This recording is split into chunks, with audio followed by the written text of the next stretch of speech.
Friends, ఒక ఇద్దరు వ్యక్తుల మధ్య దూరం పెరిగింది అంటే దానికి కారణం మనస్పర్ధలు. ఒక్కొక్కసారి మనసులో బాధను బయటకు చెప్పుకోలేకపోయినప్పటికీ కూడా ఆ దూరం ఏర్పడుతుంది. అది భార్యాభర్తల మధ్య కావచ్చు, తండ్రి కొడుకుల మధ్య కావచ్చు, స్నేహితుల మధ్య కావచ్చు, అన్నదమ్ముల మధ్య కావచ్చు, ఏదైనా కావచ్చు. అయితే భార్యాభర్తల మధ్య ఈ మనస్పర్ధలు ఇంకాస్త వేగంగా వస్తాయి. ఎందుకనంటే ఈ ప్రపంచంలో ఏదైనా అతి తేలికైనది, అతి సున్నితమైనది, అతి బలహీనమైనది ఏదైనా ఉందంటే అది భార్యాభర్తల రిలేషన్‌షిప్పే. అయితే విజయ్ అలాగే తన భార్య సంగీతకు 27 ఏళ్ల వైవాహిక జీవితంలో వాళ్ళిద్దరి జీవితంలో ఊహించని మలుపులొచ్చాయి. 2022 నుంచి వాళ్ళ మధ్య గొడవలు తారాస్థాయికి చేరిపోయాయి. అయితే విజయ్ తన విషయంలో వేరే రకంగా ప్రవర్తిస్తున్నాడని చెప్పేసి తను విడాకుల పిటిషన్‌లో నమోదు చేసింది. కానీ ఇద్దరు ఇద్దరు వ్యక్తులు కలిసారు. వాళ్ళిద్దరి మధ్య పెళ్లి జరిగింది. 27 ఏళ్ల పెళ్లి బంధం ఉంది. పిల్లలు పుట్టారు అంటే అది కేవలం ఇద్దరు మనుషులకు సంబంధించింది కాదు. 2 కుటుంబ వ్యవస్థలకు సంబంధించింది. అయితే ఇక పిల్లలిద్దరూ కూడా విజయ్ అలాగే సంగీత ఇద్దరు విడిపోకూడదని కంకణం కట్టుకున్నారు. ఎలాగైనా సరే తల్లిదండ్రుల్ని కలపాలని ఆలోచించారు. ఈ నేపథ్యంలో తన తల్లిని అంటే ప్రమాణ స్వీకారం విషయంలో చాలా తీవ్రమైన మనస్తాపానికి గురైన సంగీత గారు, అలాగే సంజయ్ తన కొడుకు అంటే విజయ్ కొడుకు సంజయ్ ఇద్దరు కూడా అటెండ్ అవ్వలేకపోయారు.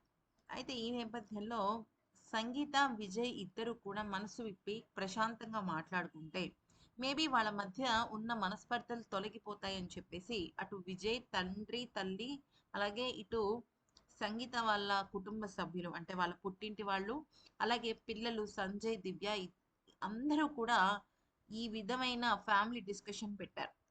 మొదటగా దీనికి విజయ్ ఒప్పుకోకపోయినప్పటికీ, అటు సంగీత కూడా ఒప్పుకోకపోయినప్పటికీ, ఇక పిల్లలు కలిసి ఈ నిర్ణయం తీసుకొని చాలా అంటే చాలా ఒప్పించి మొత్తానికి ఓకే చేశారు.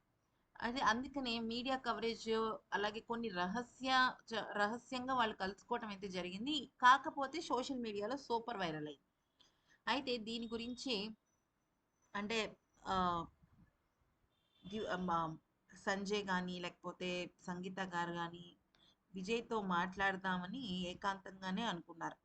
దీనికి సంబంధించి సంగీత గారు విజయ్ ఇంటికి వెళ్లారు. ఆల్మోస్ట్ 2 ఇయర్స్ తర్వాత మళ్ళీ విజయ్ ఇంటికి వెళ్ళడం జరిగింది. ఎందుకంటే ఆవిడ దూరంగానే సెపరేట్‌గానే ఉంటున్నారు. లండన్ నుంచి ఆవిడ చెన్నైకి వచ్చినా కూడా విజయ్ ఇంటికి వెళ్ళటం లేదు.